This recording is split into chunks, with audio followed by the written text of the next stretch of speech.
Hey guys, कैसे हो आप सभी। आशा करती हूँ सभी स्वस्थ होंगे, ठीक होंगे।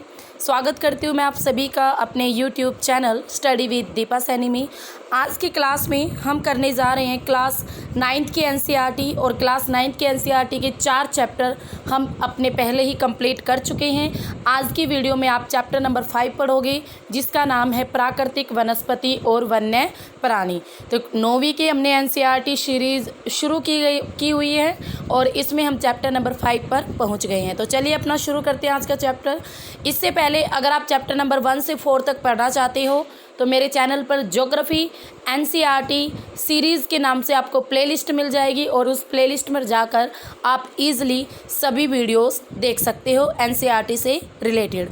तो चलिए शुरू करते हैं अपनी आज की क्लास। तो देखो भाई, हमारा जो काम का होगा हम वही चीज़ें उठाएंगे, ठीक है, क्योंकि एनसीईआरटी में काफ़ी चीज़ें हैं जो टाइम वेस्टेड है। तो सबसे पहले हमारा देश विश्व के प्रमुख 12 जैव विविधता वाले देशों में से एक है। भारत में सबसे अधिक जैव विविधता यानी बायोडाइवर्सिटी यानी अलग अलग जीवों का पाया जाना। यहाँ पर भारत में 47,000 विभिन्न जातियों के पौधे पाए जाने के कारण यह विश्व में 10वें स्थान पर हैं। तो देखो, ये रैंकिंग आपको याद रखनी है कि एक तो भारत में कितने टाइप के अलग अलग प्रकार के पौधे पाए जाते हैं, तो 47,000 और इसके अलावा रैंकिंग क्या, 10th। वर्ल्ड में कौन सी रैंकिंग है, 10वीं। और एशिया के देशों में कौन सी रैंकिंग है, 4th। अगर एशिया में एग्जाम में क्वेश्चन आए तो 4th रैंकिंग है और वर्ल्ड में आए तो 10वीं रैंकिंग है विभिन्न जातियों के पौधे पाए जाने के कारण। भारत में लगभग 15,000 फूलों के पौधे हैं, जो कि विश्व में फूलों के पौधों का 6% है। वर्ल्ड के अंदर जितने भी फ्लावर पाए जाते हैं उनका 6% है हमारे इंडिया के फ्लावर। इस देश में बहुत से बिना फूलों के भी पौधे हैं, जैसे कि आपका फर्न है, शैवाल है, एलेगी जिसे कहते हैं, कवक है, फंजाई है, ये सारे बिना फूलों के पौधे हैं। भारत में लगभग 90,000 जातियों के जानवर और विभिन्न प्रकार की मछलियाँ, ताजे और समुद्र पानी की भी अलग अलग टाइप की जीव जंतु और मछलियाँ देखने को मिलती हैं।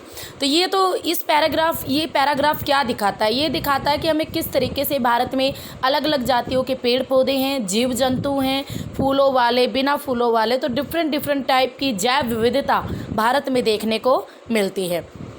आगे चलते हैं। यहाँ पर अब हमारा चैप्टर रियल में स्टार्ट हो रहा है। प्राकृतिक वनस्पति का अर्थ है वनस्पति का वह भाग जो मनुष्य की सहायता के बिना अपने आप पैदा होता है। अगर आप किसी पौधे को लगा रहे हो, केयर कर रहे हो, पानी डाल रहे हो, तो वो प्राकृतिक वनस्पति नहीं है, क्योंकि उसमें आपका योगदान आ गया, ठीक है। जो नेचुरल उगेंगे ना जो पेड़ पौधे, वो होते हैं जिसमें मनुष्य की कोई भी योगदान नहीं होगा, उसकी कोई भी सहायता नहीं होगी, लंबे समय तक उस पर मानवीय प्रभाव नहीं पड़ता। इसे अक्षत वनस्पति भी कहते हैं। अतः विभिन्न प्रकार की कृषिकृत फसलें, फल और बागान और वनस्पति का भाग तो है, परंतु वे प्राकृतिक वनस्पति नहीं है। क्योंकि देखो, कृषिकृत फसलें, अब एग्रीकल्चर से रिलेटेड काम तो मनुष्य ही करेगा। फल और बागान लगाए हैं, कौन लगाएगा, मनुष्य का ही योगदान होगा उसमें भी। तो ये आपके वनस्पति का पार्ट तो है, बट ये नेचुरल वनस्पति नहीं है, तो इसको आप याद रखोगे। वह वनस्पति जो मूल रूप से भारतीय है उसे देशज कहते हैं। वैसे भी हम देसी लोग हैं, हमारे यहाँ जो कुछ होता है हम उसे देसी कहते हैं। तो जो हमारे यहाँ की वनस्पति है उसे देशज कहते हैं, लेकिन जो पौधे भारत के अंदर आए तो हैं पर भारत के बाहर से आए हैं उन्हें विदेशज कहते हैं, यानी विदेश से आए हुए पौधे विदेशज पौधे। वनस्पति जगत शब्द का अर्थ किसी विशेष क्षेत्र में किसी समय में पौधों की उत्पत्ति से है। अगर वनस्पति जगत की बात करें, यानी हम देखो मानव जगत तो सारे मनुष्य आ जाते हैं, तो वनस्पति जगत इसमें क्या आएगा, कोई भी किसी भी टाइम पीरियड में जो पौधे की उत्पत्ति हुई है। और इसी तरह आपका जो प्राणी जगत होता है, प्राणी जगत जानवरों के विषय में बतलाता है, ठीक है। प्राणी जगत हमें जानवर, प्राणी में आपके जीव जंतु, जानवर, ये सब कुछ आ जाता है, तो ये हमें जानवरों के विषय में बताता है। तो वनस्पति और वन्य प्राणियों में इतनी अलग अलग विविधता क्यों है, कौन से ऐसे मेजर कारण हैं जिनके कारण अलग अलग एरियाज़ में अलग अलग पेड़ पौधे, जीव जंतु देखने को मिलते हैं। तो सबसे पहला आता है धरातल में एक तो भूभाग और एक मिट्टी। तो भाई भूमि के वनस्पति पर अप्रत्यक्ष और अप्रत्यक्ष रूप से भूभाग का तो प्रभाव पड़ता ही है। आप सभी जानते हो भारत में कहीं पर्वत हैं, कहीं पठार हैं, कहीं पर घास के मैदान हैं, तो कहीं पर आपका सिंपल एरिया, प्लेन एरिया है। तो इस प्रकार पर्वतों पर, मैदानों पर, पठारों पर एक जैसे पेड़ तो उगेंगे नहीं, ठीक है, क्योंकि वहाँ की मिट्टी अलग अलग है। वहाँ के अगर हम बात करें तो वहाँ पर उपजाऊ मिट्टी का अलग अलग पार्ट पड़ता है, कहीं उबड़ खाबड़ है, कहीं प्लेन है, कहीं समतल है। तो इसी प्रकार से अलग अलग टाइप के पेड़ पौधे वहाँ देखने को मिलते हैं और इन स्थानों में वन्य प्राणियों को भी काफ़ी आश्रय मिला है। वन्य प्राणी किसे कहते हैं, यानी वन में जो जीव जंतु रहते हैं, जो जंगलों में रहते हैं, उनको कहते हैं वन्य प्राणी। नेक्स्ट आता है मिट्टी यानी मृदा, सोइल। आप सबको पता है भारत में मेजरली 8 प्रकार की मिट्टी देखने को मिलती है और भारतीय कृषि अनुसंधान ने इन 8 प्रकार की मिट्टी को वर्गीकृत किया इंडिया के अंदर। तो मरुस्थल की जो बलुई मिट्टी है, अब भारत में मरुस्थल भी है, वहाँ पर बालू मिट्टी है, तो वहाँ पर आपकी भाई मीठे मीठे फल तो लगेंगे नहीं, तो वहाँ पे कंटीली झाड़ियाँ।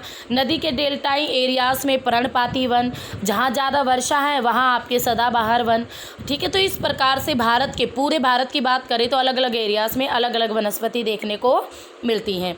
नेक्स्ट आता है जलवायु। तो भाई जो जलवायु है, यानी जलवायु में पहला जो आता है मेन कारण टेम्परेचर आता है। वनस्पति की विविधता और विशेषताएं तापमान और वायु की नमी पर भी निर्भर करती हैं। वायु की नमी यानी वर्षा, तापमान यानी टेम्परेचर। आपको सबको पता है कई पौधे ऐसे होते हैं जो ठंड में पनपते हैं, छाया में पनपते हैं। कई फूल के पौधे ऐसे होते हैं जिन्हें लगभग 4 से 5 घंटे तक तेज़ धूप चाहिए। तो अलग अलग पेड़ों की अलग अलग वैरायटीज़ होती हैं। इसी तरीके से हिमालय पर्वत के ढलानों पर, प्रायद्वीप की पहाड़ियों पर 915 मीटर की ऊंचाई से ऊपर तापमान में गिरावट आने लगती है। तो वनस्पति को ये काफ़ी हद तक प्रभावित करते हैं। ज़्यादा ऊंचाई पर अगर हम हिमालय में जाते हैं तो वहाँ वनस्पति देखने को नहीं मिलती, केवल बर्फ़ मिलती हैं। उष्ण कटिबंधीय से उपोष्ण, शीतोष्ण और अल्पाइन वनस्पतियों में भी परिवर्तन आता रहता है। ये सारे नाम हम आगे पढ़ेंगे। नेक्स्ट आता है आपका जलवायु में सूर्य का प्रकाश। सूर्य का प्रकाश भी वही, क्योंकि पौधों को जीवित रखने के लिए तो सूर्य का प्रकाश से ही तो वो अपना भोजन बनाते हैं। तो बिना सूर्य की रोशनी के तो कोई पौधा जीवित ही नहीं रह सकता, ठीक है। हल्की फुल्की मात्रा मतलब चाहिए ही, बेशक छाया में पनपना है। तो किसी भी स्थान पर सूर्य के प्रकाश का समय और अक्षांश समुद्र तल से हाइट और ऋतु पर निर्भर करता है। प्रकाश अगर अधिक समय तक मिल रहा है तो अधिक समय तक मिलने के कारण जो वृक्ष हैं वो गर्मी की ऋतु में जल्दी बढ़ते हैं। अगर हम सर्दियों की अपेक्षा देखें तो गर्मी में वृक्ष ज़्यादा तेज़ी से बढ़ते हैं, ठीक है। नेक्स्ट आता है वर्षा। वर्षा भी वही, जैसे भारत में लगभग सारी वर्षा आगे बढ़ते हुए दक्षिण पश्चिम मानसून जो कि जून से सितंबर तक, और पीछे हटता हुआ मानसून उत्तर पूर्वी मानसून से होती हैं। तो इस चीज़ को याद रखना भाई। एक तो डायरेक्शन आते हुए मानसून की, यानी जब मानसून इंडिया में आगमन होता है, आता है, प्रवेश करता है, तब उसकी डायरेक्शन होती है दक्षिण पश्चिमी। और जब मानसून इंडिया से वापस जाता है तो उसकी डायरेक्शन होती है उत्तर पूर्वी। उत्तर पश्चिम की ओर से हवाएं आती है, पर डायरेक्शन जब भारत से लौट रहा होता है मानसून तो वो उत्तर पूर्वी होती है, ठीक है। तो एक में पश्चिमी आ जाएगा, एक में पूर्वी, ऐसे आप याद कर सकते हो। एक में दक्षिण, एक में उत्तर।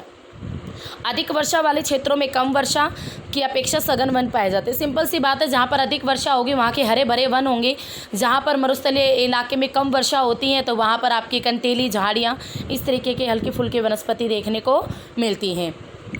आगे आता है वन हमारे लिए बहुत इंपॉर्टेंट है, सबको पता है। मनुष्य के लिए एक तो सबसे इम्पोर्टेंट आज के टाइम पर, जैसे कि कोरोना का टाइम चला हुआ है, आप सबको पता है ऑक्सीजन की कमी है। अब जो वन है वो आपकी कार्बन डाइऑक्साइड लेते हैं, ऑक्सीजन रिलीज़ करते हैं। तो कितनी ज़रूरत है देखो हमें ऑक्सीजन की। तो हमें अधिक से अधिक मात्रा में वृक्ष लगाने चाहिए, उनकी देखभाल करनी चाहिए ताकि वो आगे चलकर हमारा सहारा बने। इसके साथ साथ वन मिट्टी के अपरदन को रोकते हैं, नदियों की धारा को नियंत्रित करते हैं। आपकी इंडस्ट्रीज़ में भी वनों से रिलेटेड काफ़ी चीज़ें चाहिए होती हैं और आजीविका भी प्रदान करते हैं, यानी आपके रोज़गार भी देते हैं वन। और इसके अलावा हवा को भी और तापमान को भी नियंत्रित करते हैं और मिट्टी को जीवाश्म भी मिलते हैं वनों से। और वन्य प्राणी जो कि वनों के अंदर रहते हैं उनको घर मिलता है, आश्रय मिलता है। भारत में जो प्राकृतिक वनस्पति है वो बहुत ही बदली हैं। कृषि क्षेत्र के लिए अधिक क्षेत्र की मांग, तो वनों का काफ़ी ह्रास हुआ है उद्योगों के डेवलपमेंट के कारण, शहरीकरण की परियोजनाओं के कारण और पशुओं के चारे की व्यवस्था के कारण जो भारत में वन्य क्षेत्र है, जो वन क्षेत्र है वो कम होता जा रहा है। भारत में बहुत अधिक मात्रा में वनों का कटाव हो रहा है। सन 2003 में वनों का कुल क्षेत्रफल देखें तो 68 लाख वर्ग किलोमीटर था। भारत के बहुत से भाग में वन क्षेत्र सही मायने में नेचुरल नहीं है। कुछ अगम्य क्षेत्रों को छोड़ के, जैसे हिमालय की बात करें, मध्य भारत के कुछ पार्ट, मरुस्थलीय पार्ट, तो यहाँ पर तो आपकी जो वनस्पति है वो नेचुरल है, बल्कि शेष भाग में मनुष्य के हस्तक्षेप से प्राकृतिक वनस्पति संपूर्ण रूप से बदल चुकी है और यह बिल्कुल निम्न कोटि की हो गई है। माना कि मनुष्य ने अपना हस्तक्षेप किया है, परंतु गिरावट आई है, कोई फ़ायदा नहीं हुआ है। ठीक है, आगे चलते हैं। Indian state of forest report 2011 के अनुसार भारत में जो वनों का कुल क्षेत्रफल है वो भारत के क्षेत्रफल का 21.05% है। तो आपको ये याद रखना है, 2011 की रिपोर्ट के अनुसार भारत के वनों का कुल एरिया, भारत में वनों का कुल क्षेत्रफल भारत के क्षेत्रफल का यानी 32.8 ठीक है लाख वर्ग किलोमीटर एरिया का केवल 21.05% एरिया वनों के द्वारा कवर किया गया है भारत में। तो आप ये एग्ज़ाम के पॉइंट ऑफ व्यू से मोस्ट इंपॉर्टेंट है, एग्ज़ाम में ये क्वेश्चन आता है। अब नेक्स्ट आता है वनस्पति के प्रकार। भारत में कौन कौन से पेड़ पौधे, किस प्रकार के वन पाए जाते हैं। तो भारत के अंदर अगर हम देखें तो भारत में भाई आपकी डिफरेंट टाइप की वनस्पति पाई जाती हैं।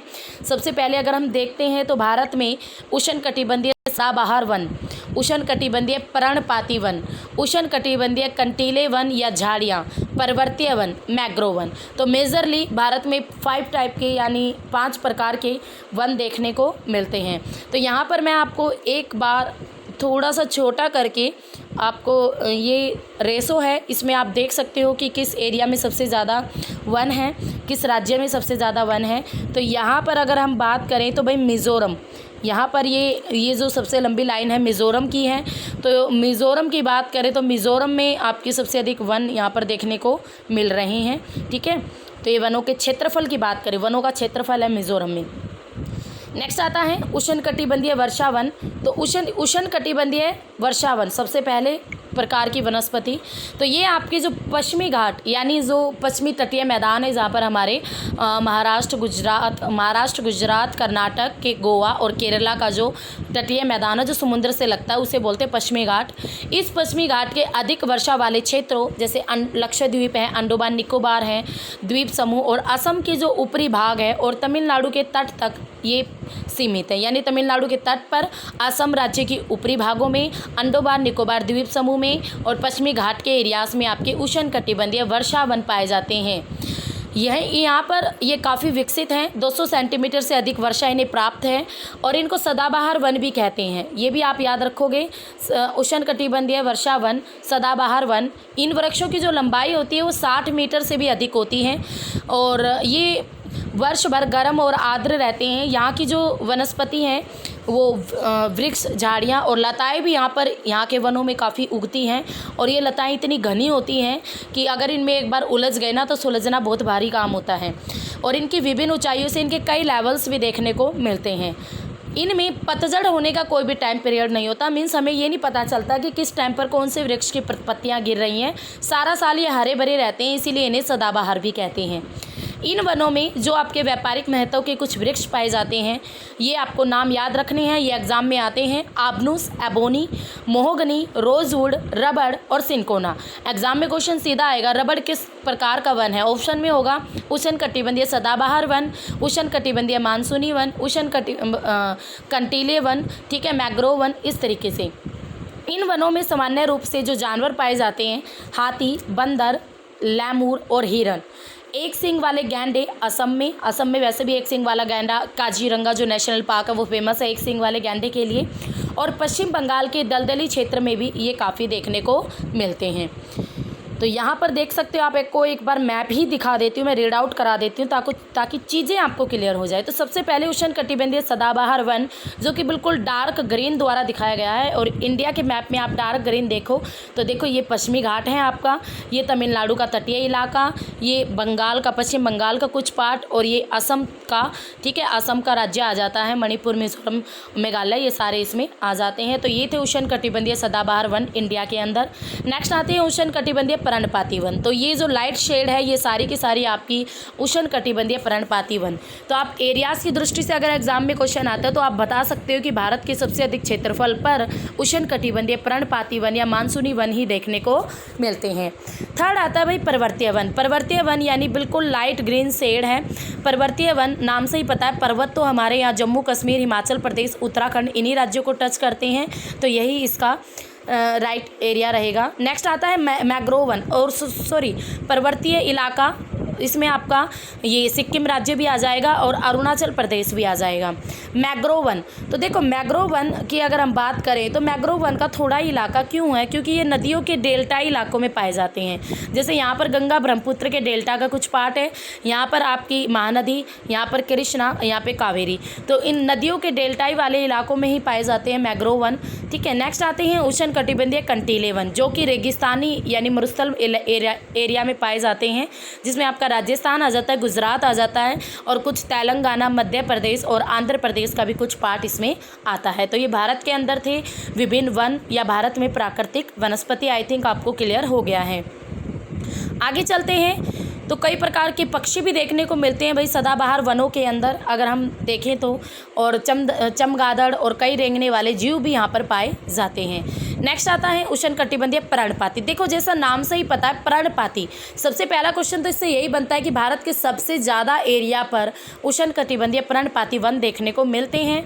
इन्हें मानसूनी वन भी कहते हैं, अभी बताऊँगी क्यों कहते हैं। और यहाँ पर जो वर्षा होती है 70 सेंटीमीटर से 200 सेंटीमीटर के बीच में होती है। सदाबहार वन में 200 सेंटीमीटर से अबव होगी रेनफॉल, और आपके पर्णपाती में 70 सेंटीमीटर से 200 सेंटीमीटर के बीच होती है। इस प्रकार के वनों में वृक्ष शुष्क ग्रीष्म ऋतु में 6 से 8 सप्ताह के लिए अपनी पत्तियां गिरा देते हैं। तो अपनी पत्तियां गिराने के कारण ही इन्हें पर्णपाती वन कहते हैं। उसके अलावा ये भाई आपके जो 6 से 8 सप्ताह के लिए अपनी पत्तियां गिरा दी, फिर मानसून आया, मानसून से इन्हें प्रॉपर पानी मिल जाता है, तो ये इनमें कोपले फूट आती हैं, न्यू न्यू पत्तियाँ आ जाती हैं, और फिर ये हरे भरे हो जाते हैं। जल की उपलब्धि के आधार पर इनको 2 पार्ट में डिवाइड किया जाता है, एक तो आर्द्र और दूसरा शुष्क पर्णपाती वन। तो इनमें जो आर्द्र और यानी आर्द्र या नम, आर्द्र यानी जिसमें पानी की मात्रा, आर्द्र या नम पर्णपाती वन उन क्षेत्रों में पाए जाते हैं जहाँ की वर्षा 100 सेंटीमीटर से 200 सेंटीमीटर के बीच होगी। ऐसे वन हमारे भारत देश के पूर्वी भागों में, उत्तर पूर्वी राज्यों में, हिमालय के गिरिपद यानी हिमालय के जो निचले एरियाज हैं उनमें, झारखंड राज्य, पश्चिमी उड़ीसा, छत्तीसगढ़ और पश्चिमी घाट के पूर्वी ढालों में देखने को मिलते हैं। सागौन इन वनों की सबसे बड़ी प्रजाति है। अब देखो यहाँ पर इस प्रकार के पर्णपाती वनों में जो भी एग्जाम्पल आएंगे ना वनों के, वो सभी के सभी आपको पता होंगे, जैसे बांस, साल, शीशम, चंदन, रेवर, कुसुम, अर्जुन, सहतूत, ये सारे वृक्ष, नीम, आम, खेजड़ा, केवला, तो आंवला, ये सारे के सारे वृक्ष आपके इसी में आते हैं। खेजड़ा इसमें नहीं आता भाई, ठीक है। तो ये सारे के सारे वृक्ष आपके उष्णकटिबंधीय पर्णपाती वनों में ही देखने को मिलते हैं। जो ये तो आर्द्र पर्णपाती की बात हुई। नेक्स्ट आता है सूक्ष्म पर्णपाती। सूक्ष्म पर्णपाती वन उन क्षेत्रों में पाए जाते हैं जहाँ पर वर्षा आपकी 70 सेंटीमीटर से 100 सेंटीमीटर के बीच होती है। ये वन प्रायद्वीपीय पठार के ऐसे वर्षा वाले क्षेत्रों, उत्तर प्रदेश और बिहार के मैदानों में पाए जाते हैं। एरियाज़ की बात करें तो आपके प्रायद्वीपीय पठार के कम वर्षा वाले एरियाज़ आएंगे, यूपी आ जाएगा और बिहार के मैदान आ जाएगा। विस्तृत क्षेत्रों में प्राय सागौन, साल, पीपल और नीम के वृक्ष उगते हैं।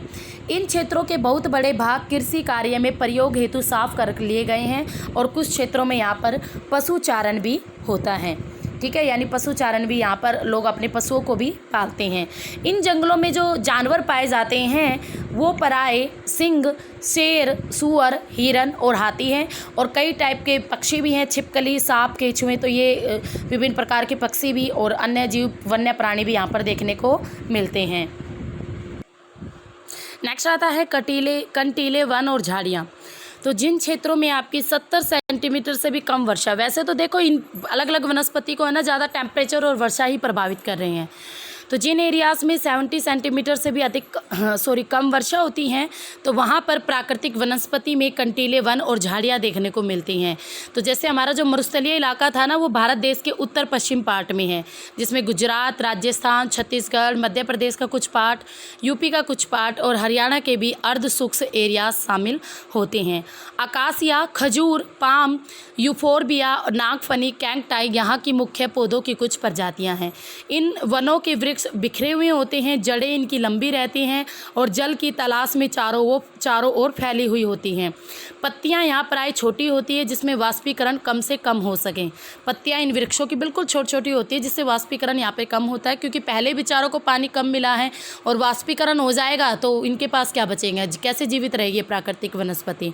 सूक्ष्म भागों में कुछ झाड़ियाँ और कंटीले पादप यानी कंटीले पौधे भी देखने को मिलते हैं। तो यहाँ पर आप देख सकते हो, ये है आप कंटीले वन और झाड़ियाँ, ठीक है। तो यहाँ की देखो पत्तियाँ कितनी छोटी छोटी हैं इन वृक्षों की, और ये कंटीले वन है। ये रे कैक्टस वगैरह, खेजड़ी वगैरह इस तरीके के आ जाते हैं यहाँ पर। नागफनी, खजूर, अकाशिया, कैक्टस, खेजड़ी। इन जंगलों में प्राय चूहे, खरगोश, लोमड़ी, भेड़िए, शेर, सिंह, जंगली गधा, घोड़े और ऊंट पाए जाते हैं, ठीक है। तो ये था भाई आपके कंटीले वन। नेक्स्ट आते हैं पर्वतीय वन। पर्वतीय क्षेत्रों में तापमान की कमी और ऊंचाई के साथ साथ प्राकृतिक वनस्पति में भी अलग अलग अंतर दिखाई देता है। वनस्पति में जिस प्रकार का अंतर हम उष्णकटिबंधीय प्रदेश से टुंड्रा की ओर देखते हैं, उसी प्रकार का अंतर पर्वतीय भागों में ऊंचाई के साथ साथ भी देखने को मिलता है। जैसे जैसे तापमान और वर्षा अलग अलग प्रकार की वनस्पति को प्रभावित करते हैं, वैसे हाइट भी प्रभावित करती है। देखो यहाँ पर बहुत ही अच्छा चीज़ इन्होंने दिखा रखी है। आप एक बार इस पिक्चर्स को ज़रूर देखो। तो यहाँ पर देखो यहाँ का पेड़ कैसा, फिर थोड़ी ऊंचाई पर कैसा है, फिर उससे थोड़ी ऊंचाई पर कैसा और एंड में कैसा है। तो ये अलग डिफरेंट टाइप की वनस्पति है। तो यहाँ पर अभी इसी बारे में हम पढ़ेंगे पूरा डिटेल से। तो 1000 से 2000 मीटर तक की ऊंचाई वाले क्षेत्रों में आर्द्र शीतोष्ण कटिबंधीय वन पाए जाते हैं। आर्द्र शीतोष्ण कटिबंधीय, शीतोष्ण यानी जो कि आपकी उष्ण यानी गर्म, शीतोष्ण शीत प्लस उष्ण, कुछ ठंडी कुछ गर्म। इसमें चौड़ी पत्ती वाले ओक और चेस्टनट जैसे वृक्षों की भी प्रधानता होती है। 1000 से 2000 मीटर की ऊंचाई वाले वृक्षों की अगर हम बात करते हैं तो 1500 से 3000 मीटर की ऊंचाई के बीच शंकुधारी वन, जिसमें आ जाते हैं आपके चीड़, पाइन, देवदार, सिल्वर, फर, सप्रूस और सीडर। ये इस तरीके के वन यहाँ पर देखने को मिलते हैं। ये वन प्राय हिमालय के दक्षिणी ढलानों, दक्षिण और उत्तर पूर्व भारत के अधिक ऊंचाई वाले भागों में पाए जाते हैं। अधिक ऊंचाई पर अगर हम जाते हैं तो वहाँ पर शीतोष्ण कटिबंधीय घास के मैदान देखने को मिलते हैं। तो ये तो हो गई भाई आपके 1500 से 3000 के बीच। वहाँ पर आपके शंकुधारी वृक्ष, तो कुछ इस तरीके के वृक्ष होते हैं शंकुधारी वृक्ष, ठीक है, इस तरीके के। तो ये वृक्ष देखने को मिलते हैं 1500 से 3000 मीटर की ऊंचाई पर। और चेड़, पाइन, देवदार, सिल्वर, फर, सप्रूस, सीडर। देखो वृक्षों के नाम आपको याद रखने हैं। अब यहाँ पर कोई ट्रिक्स नहीं है, बाकी वृक्षों के नाम अगर आप याद रखोगे तो एग्जाम में आपके लिए अच्छा रहेगा। और 3600 मीटर से और अधिक ऊंचाई की बात करें तो 3000 तक तो हमने पढ़ लिए। इससे अधिक ऊंचाई पर तो आपके अल्पाइन प्रकार की वनस्पति देखने को मिलती हैं, जिसमें कुछ सिल्वर फर, जूनिपर, पाइन और बर्च इस प्रकार के वृक्ष आ जाते हैं। और जैसे जैसे हम हिमरेखा के निकट पहुंचते हैं, हिमरेखा के निकट यानी बिल्कुल उससे आगे कुछ नहीं मिलेगा, कोरी बर्फ मिलेगी। तो हिमरेखा के निकट अगर हम पहुंचते हैं तो वनों के जो वृक्षों के जो आकार हैं वो और भी छोटे होते चले जाते हैं, वो झाड़ियों का रूप ले लेते हैं। और अल्पाइन घास के मैदान, जो अल्पाइन होते हैं, अल्पाइन जो वृक्ष होते हैं वो घास के मैदानों में बदल जाते हैं कहीं कहीं पर। तो इनका उपयोग कौन करते हैं? गुज्जर और बकरवाल। ये क्या हैं? ये दोनों घुमक्कड़ जातियों वाले लोग हैं जो कि पशुओं को पालते हैं। पशुओं को चराने के लिए वो इस प्रकार के अल्पाइन घास के मैदानों का यूज करते हैं। अधिक ऊंचाई वाले पार्ट्स में हम देखें तो मोस, लीचन घास और टुंड्रा वनस्पति का भी पार्ट पाया जाता है। इन वनों में प्राय कश्मीरी महामृग, चित्रा हिरन, जंगली भेड़, खरगोश, तिब्बतीय बारहसिंगा, याक, हिम तेंदुआ, गिलहरी, रीछ, आइबैक्स, कहीं कहीं लाल पांडा और घने बालों वाली भेड़ और बकरियां भी पाई जाती हैं। वैसे एग्ज़ाम में इनसे क्वेश्चन नहीं आता कि कौन किस प्रकार के जीव जंतु पाए जाते हैं। एग्ज़ाम से जो क्वेश्चन आता है वो पेड़ों के नाम पूछे जाते हैं एक्चुअली, ठीक है। तो इस प्रकार की ये चीज़ें देखने को मिलती हैं। नेक्स्ट आता है हमारा मैंग्रोव वन। मैंग्रोव वन तो देख लेते हैं। मैंग्रोव वन ये वनस्पति तटवर्तीय क्षेत्रों में जहाँ आपके ज्वार भाटा वगैरह आते हैं तो उसकी सबसे महत्वपूर्ण वनस्पति है, यानी नदी और मिट्टी और बालू इनके तटों पर इकट्ठी हो जाती हैं। घने मैंग्रोव एक प्रकार की वनस्पति हैं जिनकी पौधों की जड़ें पानी में डूबी रहती है। जैसे देखो इस प्रकार की ये वृक्ष है, देखो इसकी जो जड़ें हैं वो पानी में गई हुई हैं, तो पानी में डूबी रहती हैं इनकी जड़ें। जितनी भी भारत में नदियां हैं, भारत में अगर हम देखें गंगा, ब्रह्मपुत्र, महानदी, गोदावरी, कृष्णा, कावेरी, जो भी रिवर्स भारत में हैं, तो यहाँ नदियों के डेल्टाई इलाकों में यही इसी प्रकार की वनस्पति देखने को मिलती हैं। गंगा ब्रह्मपुत्र डेल्टा में सुंदरी वृक्ष, और इस सुंदरी वृक्षों के कारण ही गंगा ब्रह्मपुत्र डेल्टा का नाम सुंदरवन डेल्टा पड़ा है। और यहाँ की जो लकड़ी होती है बहुत मजबूत होती है। नारियल, ताड़, कयोड़ा, एंगोर के वृक्ष भी इन्हीं भागों में पाए जाते हैं। तो नारियल भी आप देखो समुद्र के तटीय इलाकों में ही देखने को मिलते हैं नारियल के पेड़। इस क्षेत्र का रॉयल बंगाल टाइगर प्रसिद्ध जानवर हैं। रॉयल बंगाल टाइगर फेमस हैं। इसके अलावा कछुए, मगरमच्छ, घड़ियाल और कई प्रकार के सांप भी इन्हीं जंगलों में मिलते हैं। ठीक है, आगे आते हैं तो यहाँ पर देखो हमने पढ़ लिया है भाई उष्णकटिबंधीय, हमने सदाबहार वन पढ़े, पर्णपाती वन पढ़े, कंटीले वनस्पति पढ़ी, कांटेदार वनस्पति, पर्वतीय वनों को पढ़ा और मैंग्रोव वन। तो आपकी 5 प्रकार की जो भारत में वनस्पति पाई जाती है वो कंप्लीट होती हैं। ठीक है, अब इसमें तो भाई वन्य प्राणी हम अपनी नेक्स्ट क्लास में करेंगे, इसी चैप्टर के इसी वीडियो के पार्ट 2 में। ठीक है, तो ये पार्ट 1 रहेगा। अगर आप पार्ट 2 भी देखना चाहती हैं तो जल्दी ही वीडियो आपके सामने आ जाएगी पार्ट 2 की भी इसी चैप्टर के। तो आई थिंक आपको आज का चैप्टर अच्छी तरीके से समझ में आ गया है। प्राकृतिक वनस्पति, वन्य प्राणी हम अपनी नेक्स्ट वीडियो में करेंगे। एक ही वीडियो में फिर वीडियो काफ़ी लेंथी हो जाती हैं, तो नेक्स्ट पार्ट में रहेगा पार्ट नंबर 2 इसी वीडियो का, वन्य प्राणी, जिसमें हम वन्य प्राणियों के बारे में पढ़ेंगे, नेशनल पार्क्स के बारे में पढ़ेंगे पूरा डिटेल से। तो कैसी लगी आप सबको ये वीडियो? तो प्लीज़ इस वीडियो को लाइक कर देना अच्छी लगे तो, अगर अच्छी लगे तो शेयर कर देना और सब्सक्राइब कर लो मेरे चैनल को, और बेल आइकन ज़रूर करा करो भाई, तभी आपको मेरी वीडियोस का नोटिफिकेशन मिलेगा। फिर मिलेंगे, तब तक के लिए have a nice day. Okay, bye bye.